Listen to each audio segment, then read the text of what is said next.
temas, no hay ningún problema, lo pueden hacer, pero como ya hablamos, vamos a tener tiempo suficiente, espero que 1 hora completa o más, para poder hablar de los temas que vamos a presentar, porque lo que vamos a hablar hoy va a ser algo bastante polémico, va a ser algo que pone en tela de juicio muchos de los supuestos, de los axiomas que nos han enseñado, yo diría, en todas las facultades, de todas las universidades, de casi todos los países del mundo, por razones que también vamos a explicar y discutir. Y vamos a exponer más bien los avances, especialmente en economía física, de Lyndon LaRouche.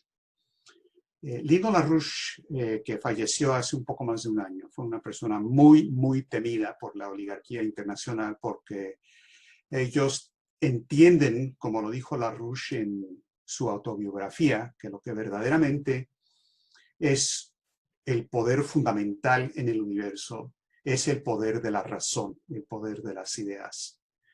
Es más, ese es el título de la autobiografía de LaRouche, el poder de la razón.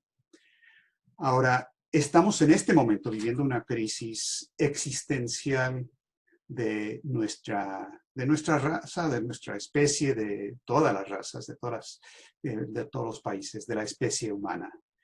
Una crisis como la que no se ha vivido, yo diría, desde el siglo XIV, cuando la humanidad casi desaparece con la peste negra, la nueva era de tinieblas, que arrasó con probablemente la mitad de la población de Europa de ese tiempo.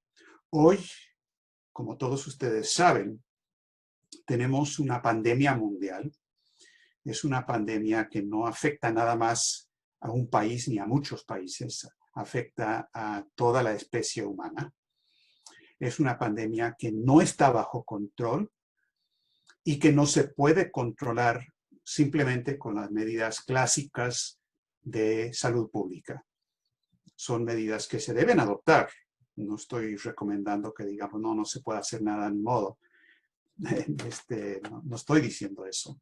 Se tienen que adoptar esas medidas. Sin embargo, si vemos la manera en particular en que esta pandemia está afectando a los países del llamado tercer mundo, los países del sur, los países subdesarrollados, nos topamos con un problema muy simple, y es que por las condiciones de austeridad económica, por las condiciones de recortes del nivel de vida, por las condiciones de destrucción de la economía física y de saqueo tras saqueo tras saqueo, utilizando el problema de la deuda externa en particular, la mayoría de la población humana está en condiciones donde podría desaparecer en cuestión de un par de años si no hacemos algo. No hay manera de que la gente en Lagos, Nigeria, Nigeria tiene es el país más poblado de África. Lagos tiene 20 millones de habitantes. Más del 50% de esos habitantes viven en pobreza. Ese 50% o más viven en condiciones físicas de hacinamiento total. La idea de tener un aislamiento social, la idea de lavarse las manos todo el tiempo, de identificar quién tiene la enfermedad, de tener los recursos necesarios para hacer eso, tratar a los enfermos, darle seguimiento para encontrar los que podrían haber quedado contagiados. Lo que China ha hecho, pues, lo que se debería hacer en general, es imposible. La causa de esta pandemia es el hecho de que en los últimos 50 años, por la política económica vigente, que es la política del Imperio Británico, que tiene su casa matriz en la City de Londres y una de las sucursales importantes en Wall Street. Y lo repito porque sé que ese no es lo que piensa la gente. La casa matriz está en Londres, no está en Nueva York y en Washington. Porque lo que está detrás de esto es un concepto de imperio, de una ideología, de fuerzas y potestades que dirigen lo que pasa en diferentes países. Esto está por encima de naciones. Y el Imperio Británico y el control que tienen y siguen manteniendo es lo que está orientando y dirigiendo lo que hace la City de Londres y Wall Street, que es de donde se controla el problema financiero mundial. Pero como resultado de esas políticas tenemos condiciones de vida que han reducido el poder de la especie humana por mantenerse a flote, mantener su comida, mantener su vivienda, mantener su función energética, condiciones de salud. O sea, todos los aspectos de economía física que son necesarias para tener una población que está creciendo, una población que se está desarrollando, que está mejorando su nivel de vida. Ese poder de la sociedad ha caído por debajo de la población existente. Ahora, piénsenlo un segundo. Esto es lo que LaRouche llama la densidad relativa potencial de población. Y esa sola frase, ese concepto requeriría un curso entero, como el que estamos dando, para entenderlo a fondo. Pero la idea de que la verdadera métrica de una sociedad no es el dinero, no es una medición aritmética o matemática, no hay una medición matemática posible, sino que es ese poder del hombre que se refleja en la densidad relativa potencial de población, producto de la creatividad humana, si es que la aplicamos bien. Esa densidad relativa potencial de población, el poder de la sociedad por mantener la población existente, ha caído por debajo de la población actual. Ahora, piénsenlo un segundo. Si tenemos el poder físico-económico por mantener una población de 10 y somos 15, ¿qué va a pasar? Bueno, como decía el Papa Pablo VI, y me encanta esta metáfora que él presentó porque es tan sencilla para rebatir el maltusianismo, con una sola frase poética. Lo que decía el Papa Pablo VI es que hay los que dicen que cuando hay más cabezas que sombreros, hay quienes dicen que hay que cortar cabezas. Pero yo, dijo el Papa, pienso que más bien hay que producir más sombreros. Y eso en cuentas resumidas, muy resumidas, es la esencia del asunto. Tenemos una situación ahora en que la reducción del poder de la sociedad por mantener físico-económicamente a la población está muy por debajo de la población existente. Entonces, o aceptamos y toleramos la eliminación de buena parte de la raza humana, o hacemos algo por cambiar la manera en que nos hemos organizado. Y esa es la situación en la que estamos hoy día. Ahora, esto no es algo nuevo que se me haya ocurrido a mí ni a la gente del movimiento de LaRouche en los últimos 2 años o 3 años viendo esta pandemia. Esto es algo que pronosticó Lino LaRouche desde el 72 y el 73. Y les podemos hacer llegar los documentos y los escritos y demás. Y que repitió en los años 80 y que presentó en testimonio público ante el Senado de Estados Unidos el pronóstico de que si no cambiábamos la manera en que estaba organizada la economía y este saqueo en particular de los países subdesarrollados, tarde o temprano, dijo LaRouche, vamos a tener pandemias. Y luego explicó el porqué de eso. Entonces, esta no es una situación sorprendente, es alarmante, pero no es sorprendente porque es el resultado, es el efecto de la causa que nosotros mismos permitimos. Pero esa es únicamente una de las varias crisis que padecemos en este momento. Como si eso no fuera suficiente, tenemos además un desplome financiero y económico que no está en puertas, ya entró al comedor. Esto no es algo que va a pasar, esto ya está aquí. Y lo importante es que esto estaba ocurriendo, se había iniciado antes de la aparición de la pandemia, que también habíamos pronosticado, pero ahora se ha combinado con la cuestión de la pandemia. Y tenemos una situación ahora donde hay un desplome total de lo que antes aparentemente era el empleo de la gente que estaba empleada, disque empleada, pero realmente no estaba produciendo nada útil, sino que se estaba ganando un poco de dinero simplemente para sobrevivir. Y estamos en una situación donde tenemos un nivel de desempleo real a nivel planetario de más de 1.500 millones de habitantes. Ahora les quiero presentar si me funciona esto de compartir la pantalla, les quiero presentar una gráfica que hemos desarrollado últimamente que da una indicación de esto. Está la fuerza laboral mundial total. Estamos utilizando datos del Banco Mundial, de la Organización Internacional del Trabajo y demás. De un estudio en particular que ellos hicieron de la economía informal, es decir, que esa gente que produce, según la definición de ellos, nada más para autoconsumo, para consumo propio. Y de eso de producir es un decir, porque la gente que vende chicle en la calle o que trabaja en servicios muy informales o que está en la economía negra o que trabaja en esa economía gigantesca que es la economía del narcotráfico o de la prostitución o la pornografía o el tráfico de blancas y demás. Es una parte enorme, enorme de lo que ha pasado y lo que está sufriendo la raza humana en este momento.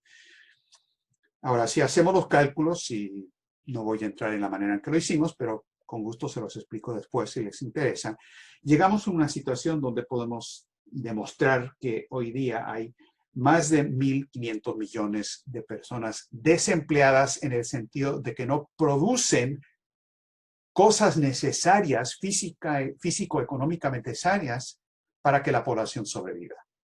No estoy diciendo que las personas no son necesarias.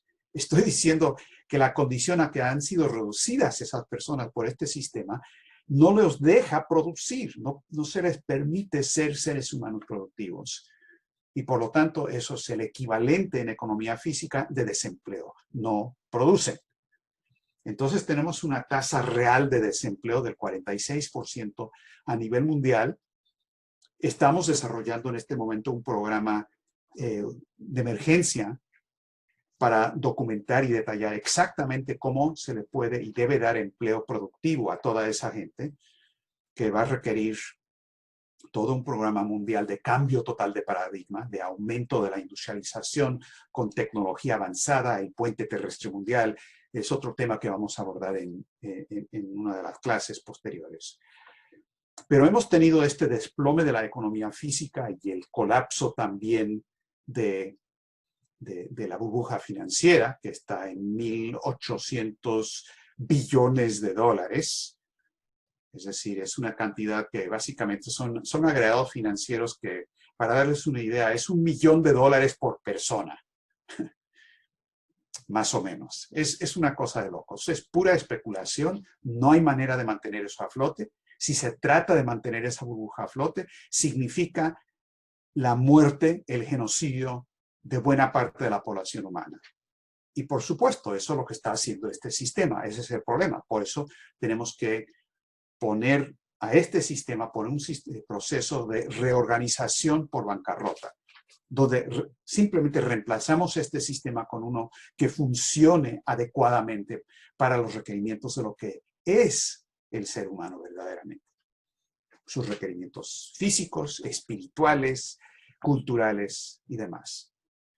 Entonces hay ese tipo de situación donde hay una burbuja financiera que es simplemente impagable. Pero los intereses financieros internacionales insisten que se pague. Y aclaro, porque sé que muchos de ustedes están participando y están muy interesados en toda la cuestión de la deuda y la idea de un jubileo para que no se tenga que pagar la deuda externa. Yo estoy totalmente a favor de eso, me parece totalmente correcto. Pero desafortunadamente la deuda externa es una parte menor, quizás el 1%, 3% del total de los derivados financieros internacionales. Es decir, el problema es mucho, mucho peor de lo que la gente se imagina. Entonces son dos problemas, cada uno de los cuales podría significar la muerte de la especie, el problema de la pandemia, el problema del desplome económico bajo este sistema de saqueo. Pero la cosa está peor todavía. Les digo todo esto, que la cosa está peor para que se pongan optimistas. Y ahorita les explico por qué digo eso. Porque si no reconocemos la gravedad del problema, no podemos resolver ese problema. Si nos quedamos examinando problemas menores, cosas chicas, no hay solución. Pero este problema es muy grande. Y lo que nos permite afirmar que se puede resolver es precisamente porque es la totalidad de la situación mundial que se tiene que cambiar y se puede cambiar. Pero entonces, bien, tenemos la pandemia, tenemos el desplome económico, pero ese no es el problema fundamental. El problema aquí es que existe la intención por parte de ciertos intereses oligárquicos internacionales, el establishment, el Imperio Británico, Wall Street, la City de Londres. Hay la intención de reducir la población mundial en 6.000 millones de seres humanos, que tiene la idea de que el ser humano básicamente es una plaga, es simplemente algo que se tiene que reducir, que ellos, los oligarcas, son los que deben quedar, pero el resto de la especie humana, como decía Malthus, simplemente hay que reducirla. Y luego inventan argumentos, y son invenciones, no tiene nada de ciencia, utilizando, fabricando y utilizando el movimiento ecologista, la preocupación que tiene la gente por el medio ambiente, y es una preocupación válida, pero la ideología que han impulsado con esa preocupación es una ideología malthusiana de reducción de la población. Y ese es un problema fundamental, porque por un lado es la intención de esta gente hacerlo, y se los voy a demostrar ahorita, pero por el otro lado está el problema de que muchos de nosotros, quizás amigos de ustedes, uno que otro de ustedes mismos, no puede rebatir el argumento que ellos dicen, los malthusianos. Piensan que algo tiene de verdad. Tienen metidos en la manera en que piensan un problema de ideología y de filosofía erróneo. Y si basan su evaluación, su análisis, su percepción científica en ese error metodológico, no tienen una manera de combatir el problema central. Me refiero al método de Aristóteles en contra del método de Platón, el método del empirismo, el método del materialismo histórico también, el método de Adam Smith, el método de Hume, de Bentham, de Locke, de Descartes y demás, de Bertrand Russell. A diferencia del método y el concepto del hombre que está detrás de ese método, de Platón, de Nicolás de Cusa, de Leibniz, de Einstein, de Larouche y demás. Son dos ideas del hombre totalmente opuestas. No es cierto lo que enseñan en las facultades de filosofía, que Platón y Aristóteles son más o menos lo mismo, y el uno complementa al otro. Absolutamente falso. Entonces, esta cuestión ideológica es fundamental, porque fíjense lo que dicen los... A ver, un segundito aquí para mostrárselos en la pantalla. Los que promueven la idea del malthusianismo y el concepto del hombre que está detrás de esto. Al leer esto, consideren lo que está, cuál es el concepto del hombre que tienen y cuál debería ser un concepto científico y moral. Científico y moral que, por cierto, resulta, afortunadamente, que es la misma cosa. Este es el príncipe Felipe de Edimburgo. Creo que todavía está vivo. Estaba vivo ayer, pero quién sabe. Está grandecito. Pero lo que dijo el príncipe Felipe de Edimburgo es lo siguiente. El crecimiento demográfico probablemente sea la amenaza de largo plazo más grave para la supervivencia. Entre más personas haya, más recursos consumirán, más contaminación generarán, más guerra librarán. No nos queda de otra. Si no se le controla de manera voluntaria, se hará de manera involuntaria, con un auge de las enfermedades, el hambre y la guerra. En caso de que reencarnara, me gustaría regresar como un virus mortal para poder contribuir algo a solucionar la sobrepoblación. Vaya, pero algunos de ustedes estarán diciendo, pero bueno, ese es un príncipe de ¿qué tiene que ver la monarquía británica? Al fin y al cabo, está bien, no estoy de acuerdo con eso, pero es simplemente un viejito chocho que dice que quiere regresar como virus. ¿Por qué darle tanta importancia? Bueno, Les explicaré un poco por qué. Porque el centro financiero del mundo depende de la monarquía británica. Los principales bancos internacionales, como el HSBC, ¿han oído hablar de HSBC? Ese banco está controlado directamente por los intereses financieros británicos y por la monarquía británica. El Banco Santander de España, que tiene muchas sucursales en toda Iberoamérica, es simplemente un ente producto del Royal Bank of Scotland, del Banco Real de Escocia, que tiene entre sus principales directores precisamente la familia real. Pero no es una cuestión financiera nada más. El príncipe Felipe de Edimburgo, años A, junto con su cuatacho, su gran amigo, su pata, dirían en Perú, el príncipe Bernardo de Holanda, crearon una organización. El príncipe Bernardo fue un miembro con carnet y todo del partido nazi. O sea, nazi con suástica y todo eso. Ellos dos son los que crearon el movimiento ecologista internacional, precisamente para engatusar y jalar gente preocupada en un movimiento que tomaba y toma esa preocupación y les dice, ¿saben qué? No podemos hacer nada con esto, tenemos que ser menos.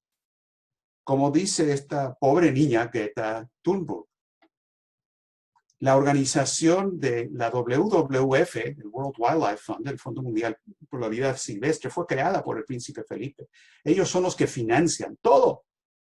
Estúdienlo, investíguenlo, no me crean, estúdienlo.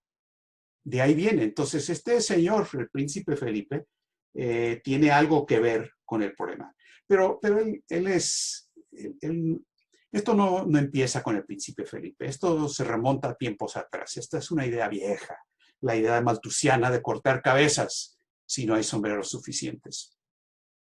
Porque te dicen, no podemos seguir produciendo sombreros. Ya no nos acordamos de cómo producir sombreros. Se nos acaba la paja. Ojalá y se les acabara la paja, ¿verdad? A estos señores. Para producir más sombreros, no puede ser. Pero no es nada más el príncipe Felipe. Un poco antes fue ni más ni menos que Bertrand Russell, en 1951. Repercusiones de la ciencia en la sociedad, dice Bertrand Russell. Estos tipos están obsesionados con la idea de las pestes y los virus. Él dijo, el aumento de la población debe reducirse enormemente. La guerra, hasta ahora, no ha tenido un efecto muy grande en ese sentido. Pero quizá la guerra bacteriológica resulte más eficaz. Si una peste negra pudiera propagarse por el mundo una vez por generación, los sobrevivientes podrían procrear libremente, sin llenar el mundo demasiado. Tal estado de cosas pudiera ser un tanto desagradable. ¿Y qué?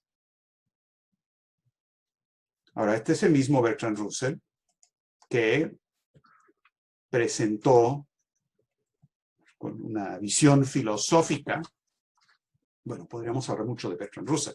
Él propuso usar armas nucleares, la bomba atómica en contra de la Unión Soviética, antes de que ellos pudieran desarrollar su propia bomba atómica. Él fue quien propuso guerra termonuclear preventiva en contra de la Unión Soviética, hasta que ellos desarrollaron su bomba atómica y luego Bertrand Russell, pues, se patració. Pero peor que todo eso, Bertrand Russell es su famoso escrito Principia Mathematica, que tiene un argumento de que la manera en que el hombre piensa, que lo único que existe es la lógica matemática. Y lo escribe como una polémica en contra de Bernhard Riemann, en contra de Cantor, en contra de Gauss y otros, que es un tema que vamos a abordar. Pero la idea de que el pensamiento humano y todo lo que es el uso de la razón se puede reducir a algoritmos matemáticos es una idea aristotélica nefasta que intencionalmente elimina la diferencia fundamental entre el hombre y la bestia. Porque el hombre y la manera en que funciona su mente no es como una computadora, no es con algoritmos. el hombre no conoce nada más lo que percibe, que es lo que dice Bertrand Russell, lo que decía Descartes, lo que decía Aristóteles. El conocimiento en realidad no es simplemente la percepción sensorial. Es más, la percepción sensorial es muy mentirosa, pero es la materia prima que nuestra mente utiliza para generar un concepto de la causa que produjo esos fenómenos de la percepción sensorial. La mente humana es capaz de descubrir principios físicos universales que explican el porqué de las cosas. No la descripción, porque la descripción suele ser muy mentirosa. ¿Qué es lo que está causando lo que se ve? Porque lo que se ve a veces no tiene nada que ver con lo que realmente está ocurriendo. El caso de Kepler, también podemos hablar de eso después, que descubrió lo que es el principio de la gravitación universal, porque, por ejemplo, si uno utiliza la percepción sensorial simplemente para ver las órbitas de los planetas, pues uno descubre que Marte pues va así, va así, va así, y luego de repente tiene un movimiento retrógrada, como decide, no, no, no quiero ir ahí. Y luego dice, no, bueno, siempre sí. Y cambia y va en la otra dirección. Si el conocimiento, la verdad, fuera la percepción sensorial, vaya planeta. Pero eso no es lo que está pasando. Y se requiere la ciencia, se requiere un Kepler, se requiere ese tipo de comprensión de lo que es el proceso que causa las apariencias. Russell niega la existencia de eso. También lo niega Aristóteles mucho antes, y Hume y Bentham y todo lo demás, de todo lo que es el empirismo. Y es por eso, entre otras cosas, que nunca, nunca jamás se podrá desarrollar la inteligencia artificial que pueda reemplazar al ser humano. Hay cosas de inteligencia artificial que son muy interesantes y útiles, sin lugar a dudas, para tratar situaciones existentes, pero para descubrir cosas nuevas que no están incluidos en los parámetros que uno le mete a la computadora, imposible.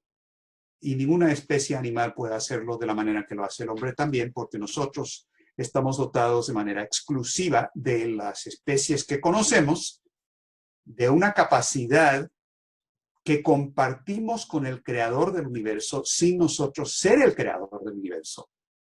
El hombre no es Dios, pero el hombre es capaz de ejercer su libre albedrío, su creatividad, para cambiar todo lo que lo rodea. Por ejemplo, cambiar la base de recursos naturales. La gente dice siempre, no, no, pero es que se va a acabar la paja, ¿no? Solamente hay cierta cantidad de paja para esos sombreros. O, no, no se puede hacer eso, se va a acabar el petróleo, se va a acabar el carbón. Bueno, sí. ¿Y qué? Con tal y que desarrollemos nuevas tecnologías para crear nuevos recursos.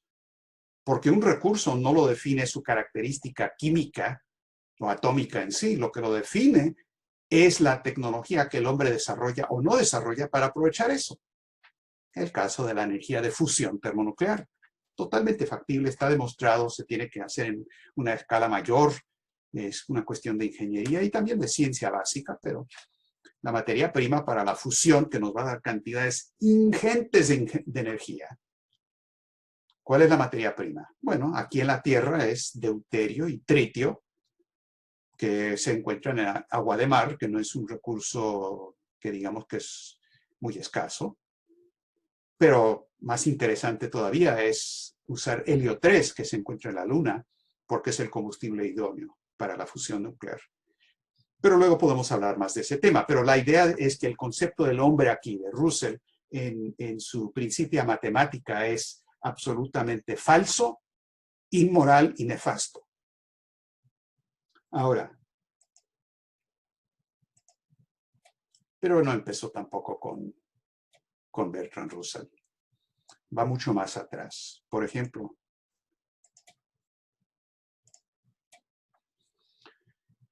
el gran Tomás Malthus, en 1798, en su ensayo sobre el principio de población, nos dice, debiéramos facilitar las operaciones con que la naturaleza produce esta mortalidad.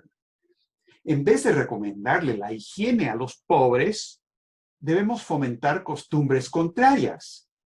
En nuestros poblados debemos hacer más estrechas las calles, hacinar a la gente en las casas e invitar el retorno de la peste. O sea, este Tomás Malthus parece que es un banquero de Wall Street. O la gente que dirige el Fondo Monetario Internacional. Sí, hay que hacinar más a la gente. No hay que permitir que se desarrollen. La pobreza es muy noble, que sigan siendo pobres y más pobres todavía. Entonces, todo esto es una justificación para un sistema y un método oligárquico. Y el problema aquí es que esto es una intención de este grupo político, del establishment, que es lo que realmente tenemos como el problema central. Y tenemos que no solamente oponernos a los efectos de estos argumentos nefastos, no solamente son los efectos en la destrucción de las naciones, no solamente los efectos en el nivel de vida, en la falta de comida, en las pandemias, sino la causa.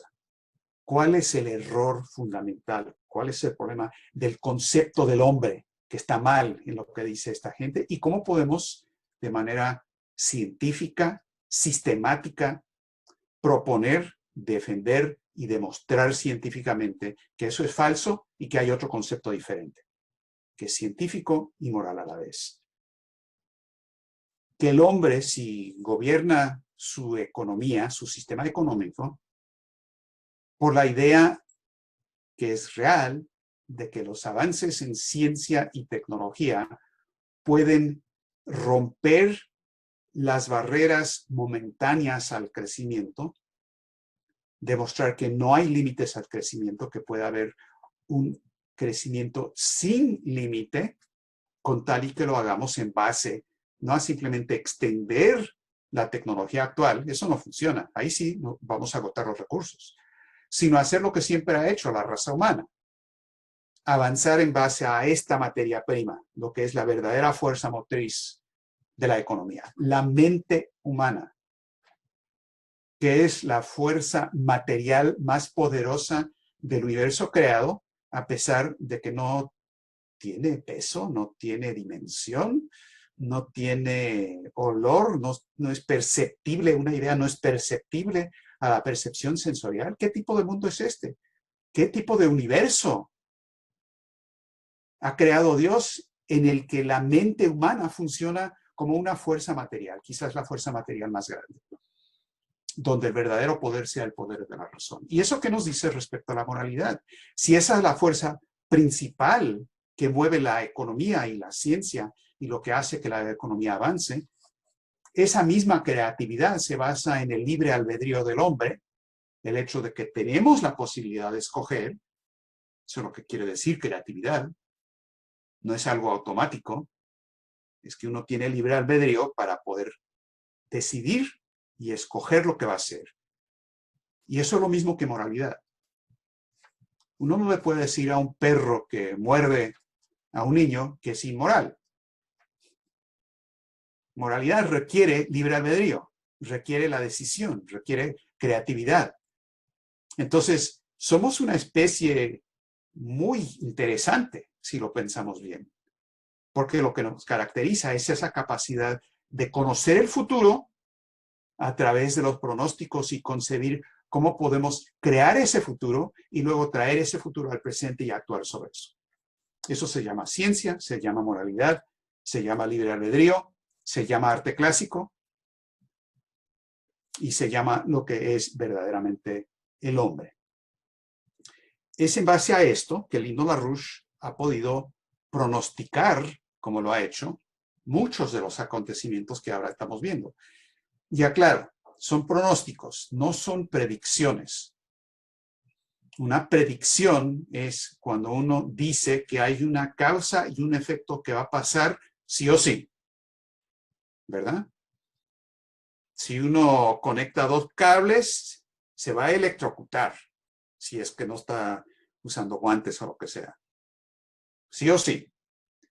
Pero un pronóstico respecto a la economía, respecto a la conducta humana, no es una predicción, es un pronóstico de lo que va a ocurrir si no cambiamos la manera en que está actuando.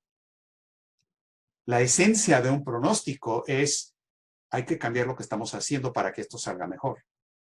Es decir, es un planteamiento de lo que puede ser el futuro y cómo cambiar lo que es la trayectoria actual para que sea algo mejor. Y es que el universo físico está creado así.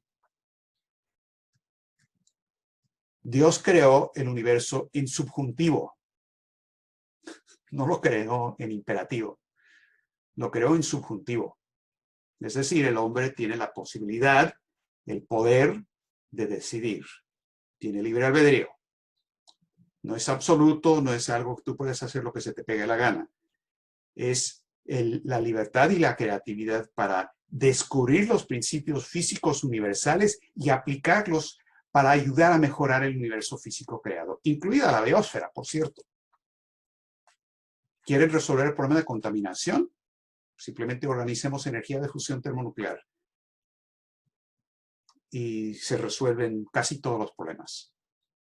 Entonces, esa idea del subjuntivo, el si esto, luego lo otro, si hiciere lo siguiente, ocurriría lo que sigue. Ese subjuntivo es la esencia de la creatividad y la esencia, bueno, de la música, de la poesía y del universo físico. Ahora, habiendo dicho eso, ¿qué es la economía? ¿Verdad? Porque habíamos prometido que íbamos a hablar de economía, o por lo menos de economía física. Para empezar, yo quiero hablar de lo que, bueno, no se lo voy a decir. Quiero que ustedes lean esto. A ver, esta es una definición de economía. Busqué en internet, esto lo encontré hace un par de años y me ha gustado mucho, mucho esta definición por una razón que ahorita les explico. Definición de economía de una página que se llama promonegocios.net. Dice, la recta y prudente administración de los recursos escasos de una sociedad, familia o individuo, con la finalidad de satisfacer sus necesidades en lo material. Muy bien. Es bastante común, cualquiera de ustedes que haya estudiado algo de economía en la facultad de economía, seguramente escuchó esto, algo parecido de sus profesores. Si son estudiantes de economía, mi pésame. Yo también estudié economía y, bueno, sobreviví. Es como el alcohólico que dice, bueno, tengo que confesar. Confieso que estudié economía, pero a pesar de eso, afortunadamente conocí a Larouche. Ahora, ¿cuál es el problema con esta definición de economía? No sé si alguien quiere aportar algo o si les parece que está bien. Si quieren decir algo, si no, yo sigo y luego en la discusión lo abordamos más. Es una pequeña definición, son 25 palabras, las conté, creo que son 25, si no alguien me puede corregir. Lo magnífico de esta cita, se la voy a poner de nuevo para que la lean. A ver. Ok. La recta y prudente administración de los recursos escasos de una sociedad, familia o individuo con la finalidad de satisfacer sus necesidades en lo material. Ok. En estas 25 palabras, yo encuentro por lo menos 5 errores fundamentales. 5, a lo mejor hay más. Si alguien encuentra otro sexto, bienvenida el descubrimiento. Pero para empezar, por ejemplo, dice que aquí de lo que se trata en economía es la administración prudente.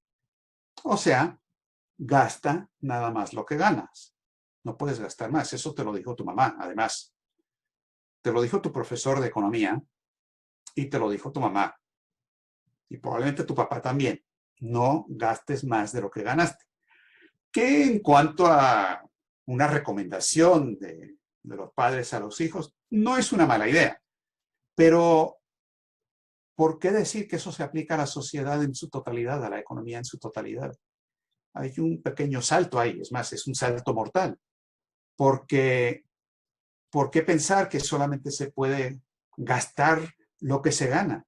¿Qué quiere decir lo que se gana? ¿No hay la posibilidad de gastar más en base a un presupuesto que emite crédito? Entonces, por lo menos hay una duda. Por lo menos hay una duda. Problema número 1. Número 2. Dice, la administración... ¿Hay alguien que quiere comentar algo o abrieron el micrófono por error? No. Ok, alguien lo tiene abierto. Ok, entonces la recta y prudente administración de los recursos escasos de una sociedad. ¿Recursos escasos? ¿En serio? ¿Y qué pasa con la idea del avance tecnológico? Yo estoy de acuerdo que hay recursos escasos, limitados, definidos en cualquier marco fijo tecnológico, sin lugar a dudas. Y si no te sales de ese marco, vas a agotar los recursos porque no tienes una nueva tecnología. Pero ¿por qué asumir que eso no va a ocurrir? Es como la persona que te dice, bueno, no vamos a hablar de la creatividad y luego vamos a ver cuáles son todos los problemas de la economía. Que por cierto, eso es lo que dice Carlos Marx. Estudien sus 4 tomos de Das Kapital. Eso es lo que dice Marx. Excluye el avance tecnológico. Lo dice claramente en el 3er tomo. Entonces, ¿por qué asumir que los recursos son escasos? ¿Qué son los recursos? ¿No será que un recurso es lo que la mente forma en base a su avance científico y tecnológico? Bueno, problema número 2. Número 3, dice, los recursos escasos de una sociedad, familia o individuo. Bueno, de nuevo el problema indicado anteriormente. ¿Por qué asumir que lo mismo se aplica a una sociedad que a una familia o individuo? Podría ser, aunque yo lo niego, pero ¿por qué asumirlo como definición? Una sociedad crea instituciones y las puede reemplazar. Puede hacer cosas que un individuo como individuo no puede hacer. Entonces, otro error. 4.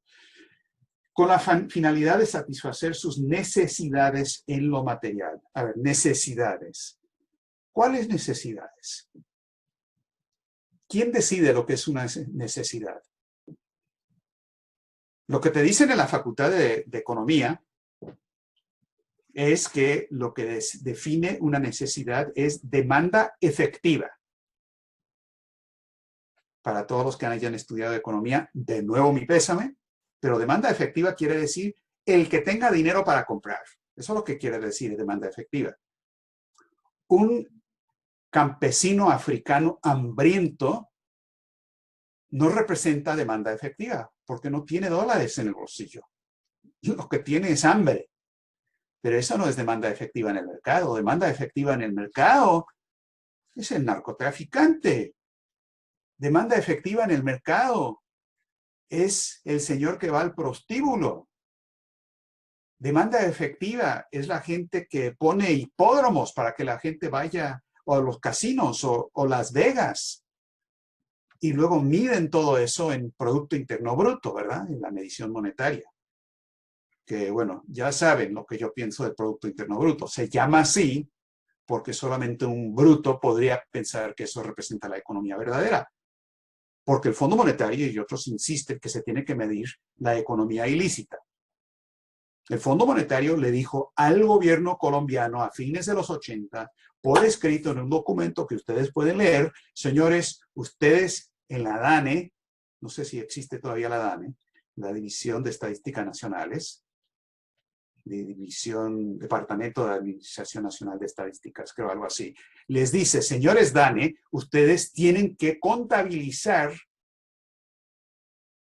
las cosechas ilícitas, las drogas en el Producto Interno Bruto. ¡Ay, qué bonito! No, entonces la economía anda, pero requete bien, hombre. Está volando la economía con eso. Entonces, esa idea de demanda efectiva o las llamadas necesidades, en la economía, esto tiene que tener una base. Yo creo que sí hay necesidades, pero eso se tiene que definir desde la perspectiva de la economía física, de lo que se requiere para que en el siguiente ciclo económico tengamos una población creciente con una esperanza de vida mayor, con una mejor condiciones de vida, con más creatividad, más acceso a cultura clásica, para que los hijos y los nietos tengan mejores condiciones y puedan ser más creativos que los padres y los abuelos. Esa es una forma en que podemos empezar a abordar la cuestión de necesidad. Y luego, lo último es el peor error, es satisfacer sus necesidades en lo material. A ver, ¿cómo así material? ¿Qué es material? ¿Qué es lo que realmente es una fuerza física en el universo? ¿Son las cosas materiales? ¿Es las cosas físicas, son las rocas, las bolas de billar? ¿O no será acaso algo que mueve esas cosas materiales y sustanciales? ¿Qué de las ideas? ¿Qué de la creatividad? ¿Qué de las emociones? ¿Qué del arte? ¿Qué de la música? ¿Qué te motiva a ti? ¿Qué te motiva para que hagas algo? ¿Ideas frías? ¿Ecuaciones? Lo que te motiva es una idea conectada a una emoción y la mente funciona así. No tenemos ideas libres de emociones y tampoco emociones libres de ideas. Y la gente que quiere dividir eso y decir, no me vengas con cuestiones subjetivas de tus emociones. Háblame nada más de cuestiones frías que las matemáticas pueda demostrar. El plantear el problema así es una demostración de un problema fundamental, científico y también emocional, psicológico. Como no tienen personas que tienen ese tipo de formalismo. La verdadera creatividad, estudien los casos históricos, estudien a Einstein. ¿Qué dijo Einstein de la manera en que él resolvía los problemas físicos de la relatividad? Cuando llegaba un problema y no lo podía resolver, ¿qué hacía Einstein? Se iba a tocar su violín. Porque la música producía algo en términos de la libertad de la mente para producir conceptos nuevos que es donde estaba teniendo esa dificultad. Entonces, esta cuestión es una cosa fundamental. Ahora, vamos a la recta final de lo que les quiero exponer, pero es también la parte, en cierto sentido, más densa. Todo esto lo vamos a ir abordando en las clases posteriores que Carolina y yo vamos a estar dándoles y en las discusiones, porque estoy seguro, por experiencia, mucho se va a hablar en la discusión que no se puede tocar en una presentación nada más, lo que realmente está preocupando a la gente y los problemas que quieren resolver. Ahora, ¿cuál es la definición que plantea LaRouche de economía física? Bueno, empecemos aquí, y este es el comienzo nada más. LaRouche dice que economía física es la manera en que la especie humana utiliza su característica única de creatividad para lograr la exitosa reproducción continua de esa característica dentro del universo físico. Es decir, el valor en economía física es algo que aumenta la posibilidad de producir más valor de ese tipo que es creatividad. Ahora, a los matemáticos esto les preocupa mucho, porque es una definición que ellos llamarían autorreflexiva, que depende de sí y que por lo tanto no se puede resolver con una ecuación. Eso es verdad. Pero el problema no es del planteamiento. El problema es de las matemáticas. Porque el mundo físico es mayor que el mundo de las matemáticas. Exactamente de la manera en que lo dijo Riemann en su famosa tesis de habitación. Ahora, sigamos un poquito con LaRouche. LaRouche escribió un documento que se llama El descubrimiento de LaRouche, que él escribió en el 93, donde empieza la primera oración. Es una sola oración, donde él resume en una oración párrafo su descubrimiento. Y no estoy esperando que ustedes entiendan todo esto de un solo golpe, pero sí que les pique la curiosidad. Dice LaRouche, el rasgo central de mi contribución original a la ciencia leibniziana, o sea, Godofredo Leibniz, de la economía física, es el haber proveído un método para abordar la relación causal, ojo, causal, lo que causa, entre las contribuciones de los individuos a los adelantos axiomáticamente revolucionarios en el conocimiento científico y formas análogas de conocimiento. Todo eso por una parte, la relación causal entre esos descubrimientos por una parte, y por otra parte, los aumentos consecuentes de la densidad potencial de población de las sociedades correspondientes por la otra. Es decir, LaRouche dice que su descubrimiento es haber encontrado, demostrado y hasta cuantificado con matemáticas muy diferentes a las de Bertrand Russell. Se remonta a Riemann y a Cantor para poder hacer esto. La relación causal entre esos saltos científicos y tecnológicos, esos descubrimientos que van más allá de la percepción sensorial y el efecto que eso tiene de manera causal en la densidad relativa potencial de población, es decir, en el poder del hombre para poder mejorar sus condiciones y su densidad demográfica sin límite. Y esa relación causal está en el centro de los descubrimientos de LaRouche en economía física. Y es lo que él describe como la densidad relativa potencial de población.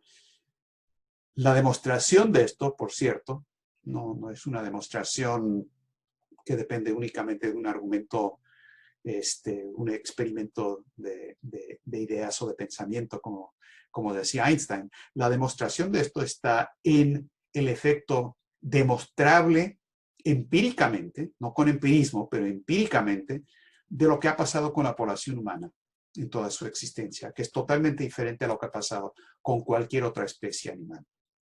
Porque lo que pasa con las especies, todas las otras, es que se desarrollan y crecen dentro de su medio ambiente, donde su condición biológica define el límite de lo que para ellos son los recursos y los agota. Y por lo tanto puede haber solamente cierta densidad de tigres en la selva, de hormigas en la cocina de uno, porque aunque parece que eso no tiene límite, ¿verdad? Cuando llegan, o las cucarachas, o las desgraciadas cucarachas. Para los que no conocen Nueva York, vayan a Nueva York y van a conocer cucarachas.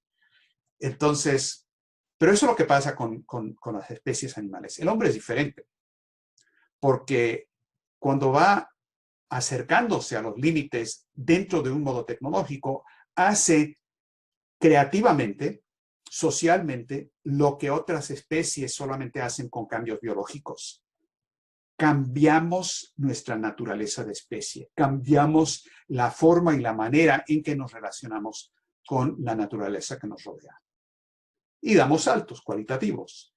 Se muestra eso en particular en el uso de fuentes energéticas, pero se ve en el aumento geométrico y con saltos cualitativos de la población humana, salvo cuando cometemos errores, cuando en el periodo de la peste negra, por ejemplo. Y esta creatividad del hombre es lo que nos distingue de las otras especies. Leibniz lo describía de la siguiente manera.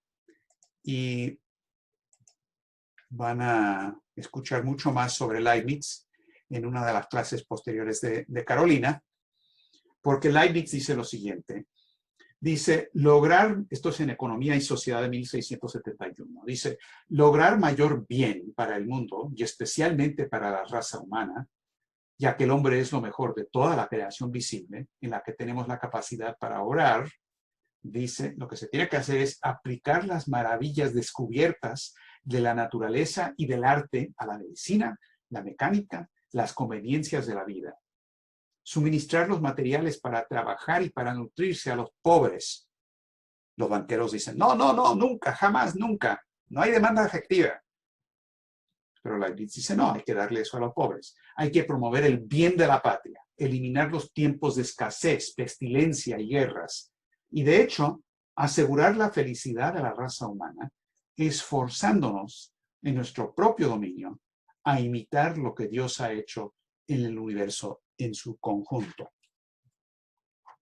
Es decir, nos toca a nosotros actuar en imitación de esa creatividad divina dentro de lo que nos cabe, que es un mundo más limitado, pero es una característica, es la característica de la especie humana en la definición de Leibniz. Vamos a ver cómo se aplica esto posteriormente en la discusión de Vernadsky, que es otro tema que vamos a presentarles, que Carolina también va a abordar eso en una de las clases posteriores. Algunos de ustedes que han formado un club de la noósfera saben algo de Vernadsky, pero él es el gran científico biogeoquímico ruso de mediados del siglo XX, que habla del hecho de que el universo físico creado está compuesto de 3 dominios o geometrías diferentes, con leyes diferentes, pero relacionadas entre sí. Por un lado, la litosfera, o la vida inánime, la vida que no tiene vida, perdón, la materia que no tiene vida, rocas y demás. Luego, la biosfera, la materia viviente, que tiene leyes diferentes. Vive, según Vernadsky, en un espacio-tiempo diferente al de la no vida, y lo demuestra, como lo demostraron también Pasteur y otros. Y luego también dice Vernadsky, hay la noósfera, la parte de la materia viviente, pero que también es creativa, que es el hombre. Y esa tiene otras características diferentes del espacio-tiempo y demás. Pero lo que dice Vernadsky, para darles simplemente una probadita de todo lo divertido que se viene en esta discusión, está esta declaración. Dice, esto es un estudio que hizo en el 34, Problemas de Biogeoquímica, la parte número 2.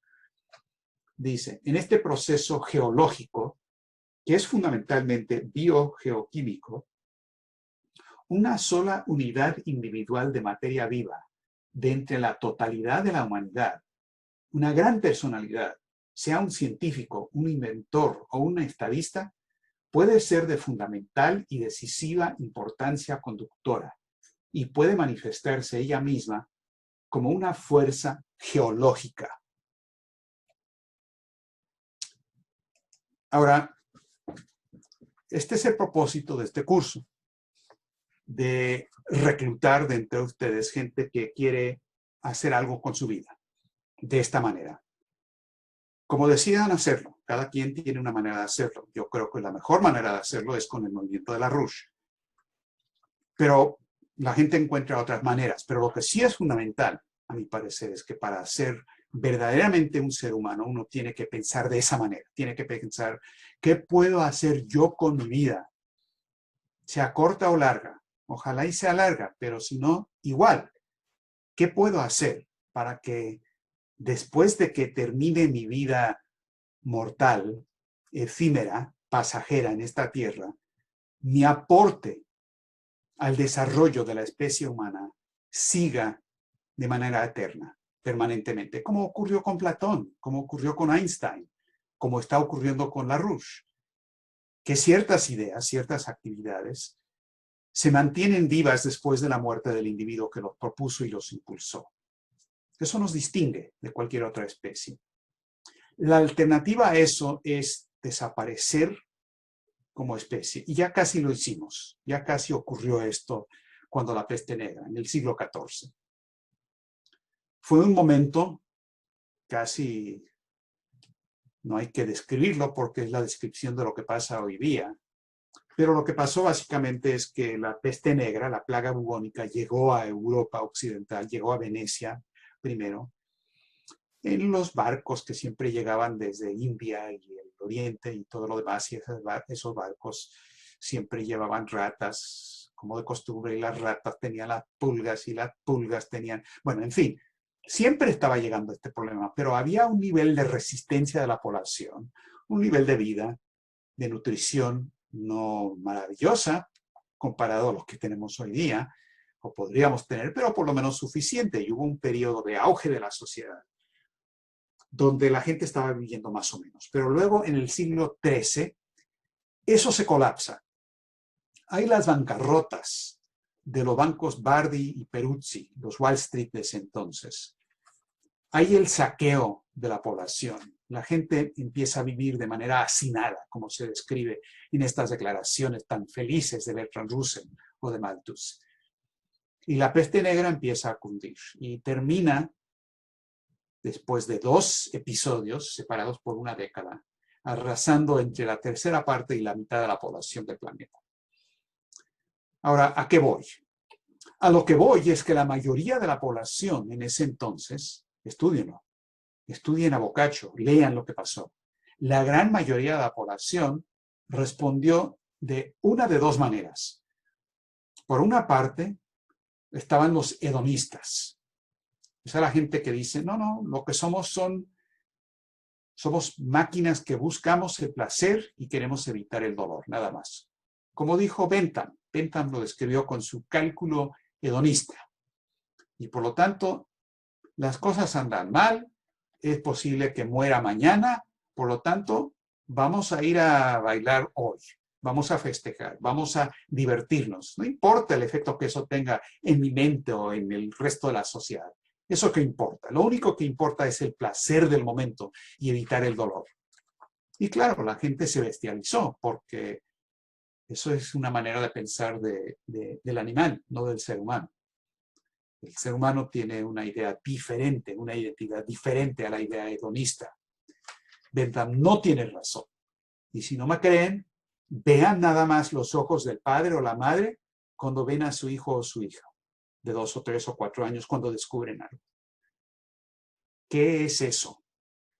¿Qué es esa emoción? ¿Hedonismo? No, de ninguna manera. Entonces, eso es lo que pasó con la mitad de la población. Muy parecido a lo que pasa con mucha gente hoy día, que dice, no, qué va, me vale. Yo voy a hacer lo que me gusta, o por lo menos lo dicen los fines de semana. ¿No es cierto? Viernes por la noche, sábado y domingo. Bueno, domingo es para la cruda, ¿no? Para ver cómo te recompones después de viernes y sábado. Y luego hay gente ya más grande que dice, no, los domingos hay que ir a misa para pedir perdón por todo lo divertido que hice viernes y sábado, ¿no? Entonces, para eso existe el domingo, para pedir perdón por lo que se hizo el viernes y el sábado, y para luego poder volver a hacer lo mismo el otro viernes y sábado que viene, ¿no es cierto? Ese es el hedonista. Si eso ocurre con gente conocida de ustedes, bueno, ustedes sabrán. Pero lo que pasó en el siglo XIV, además de esa gente, había la gente que dijo, no, esto es un castigo de Dios y nos vamos a flagelar y sufrir porque Dios nos está castigando y ni modo, simplemente somos fundamentalistas, no creemos en la ciencia, no hay manera de entender lo que está pasando, esto es incomprensible, el hombre no es capaz de entender lo que Dios le está haciendo, Dios es inalcanzable, no lo puedo imitar, olvídalo, lo que puedo hacer es sufrir. Y claro, estos imbéciles, porque eran imbéciles, se fueron flagelando, a veces de rodillas, por toda Europa, esparciendo la plaga. Empeoraron el problema, de la misma manera que los hicieron los hedonistas. El hedonista y el fundamentalista flagelante es el mismo individuo, pero son dos caras diferentes de la moneda. Pero es el mismo, es el que piensa que el hombre no es capaz de entender el orden creativo del universo físico. El hombre no es capaz de participar en el proceso de creación. El hombre no es creativo, el hombre no es moral. Entonces, me vale.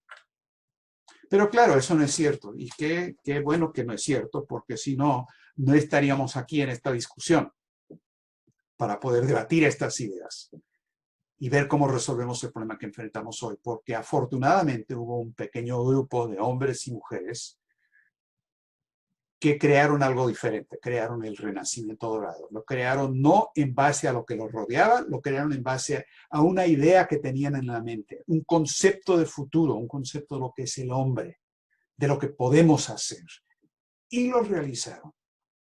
Lo hicieron palabra. Tomaron la palabra y lo hicieron material. Si entienden la metáfora que les estoy presentando, el hombre actuó en imagen y semejanza del Creador. Y afortunadamente desarrolló un concepto científico, religioso, cultural, clásico, que nos dio el Renacimiento y todas las ideas fundamentales que nos ayudaron a resolver la crisis de ese momento. Hoy estamos ante lo mismo. Estamos ante exactamente lo mismo. La misma crisis, los mismos problemas, los mismos errores axiomáticos. Y de alguna manera, especialmente entre los jóvenes y entre los jóvenes un poco mayores, que nos reclutamos a este movimiento de jóvenes de la RUSH hace algunos añitos, pero le toca a los jóvenes en particular. De entre ustedes tienen que salir los nuevos Leonardo da Vinci, los nuevos Beethoven, los nuevos Miguel de Cervantes, para crear las condiciones para que la humanidad pueda sobrevivir y para que en el futuro puedan decir lo que nosotros decimos hoy. No podemos permitir que toda la belleza de la especie humana desaparezca. No podemos permitir eso. Esto nos incumbe a nosotros. No podemos quedarnos cruzados de brazos y permitir que desaparezca Platón o la música de Bach o las obras de Goya o de Cervantes o de Shakespeare. Ese es un legado que tenemos la obligación de proteger y desarrollar. Yo los insto a ustedes a que actúen con el concepto en la mente de las generaciones futuras que nos van a mirar a nosotros, ya habremos desaparecido. Yo primero, ustedes un poco después. Pero que de aquí a siglos la gente va a decir, qué bueno que hicieron algo. Qué bueno que por lo menos hicieron el esfuerzo. Y eso es lo que les quería presentar de aperitivo de este curso de la ciencia de economía física de Lyndon LaRoche. Ahora podemos pasar a la parte de la discusión. Podemos apagar la grabación.